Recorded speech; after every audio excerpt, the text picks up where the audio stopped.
watched that Little Richard film on CNN and everything. My only knock was that they spent so much time talking about him being gay and focusing on that, and then they kind of down. They talked about what he went through as a black man, as an artist in that racist industry, but they didn't really show any artists like really hyping it up. Some people try to say, well, they thought he made himself into a joke because he was being funny and they misconstrued his humor. I never misconstrued his humor. When I saw him on the Grammys talking about I never won nothing and it spoke, I learned a long time ago. The funniest people are the most serious people. See, because if you're not laughing, you're crying. And no matter, nobody wants to see a grown man crying. But to tell you something, he was very serious. And he did get robbed.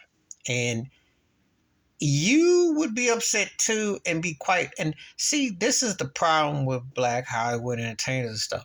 No one calls nobody out. None of these people call out Pat Boone for the whitewash job or Elvis or any of them for making mad money off of him.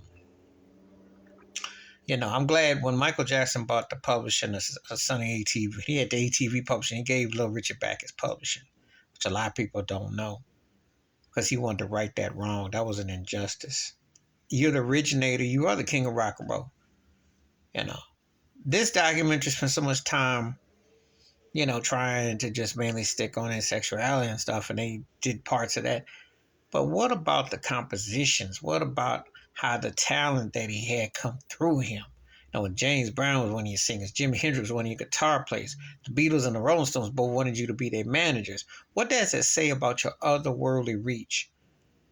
And just a year and a half ago at the Grammys, Bruno Mars, Silk Sonic, Bruno Mars, and Anderson .Paak, Bruno Mars, they gave him a tribute. That wasn't highlighted in this. He was one of the founding members of the Rock and Roll Hall of Fame. One of the first initiations, mind you. You know.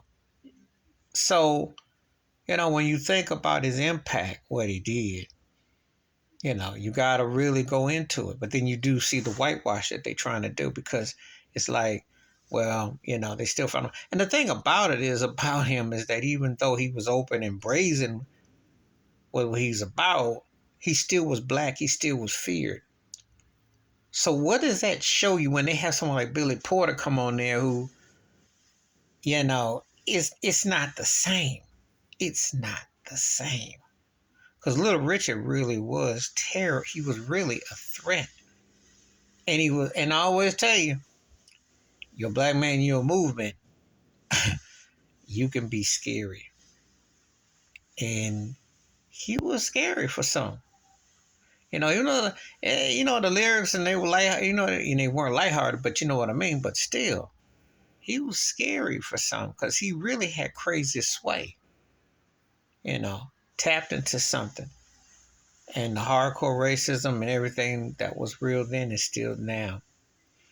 But you'll never hear these rappers, anybody coming out saying that, hey, thank you for Little Richard, thank you for standing up, thank you for telling them what it was. Because we don't really own nothing. We just out here being pimped and used, you know.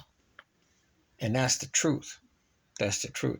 So they could have done a little bit more job with focus on his music. They obviously saw the influences. Obviously, Michael Jackson, Boy George, Prince, Elton John, Freddie Mercury, David Bowie, Mick Jagger, Paul McCartney, etc. I can go on to Bruno Mars. You see the impact of the James Brown, too. You see the influence of this guy. This guy predated Elvis, okay? He predated a lot of them. They got more because he was black and still being black skinned more, no matter more than his, whatever he identified with his sexual preferences. Being a black man, they still was fearful of him. Very fearful of him. But he wasn't afraid to do his thing. Please like, subscribe, welcome thoughts, comments. And I do respond. Take it, wash your hands, keep your mind clear, watch out for another shit if you like, and I'm out. Peace.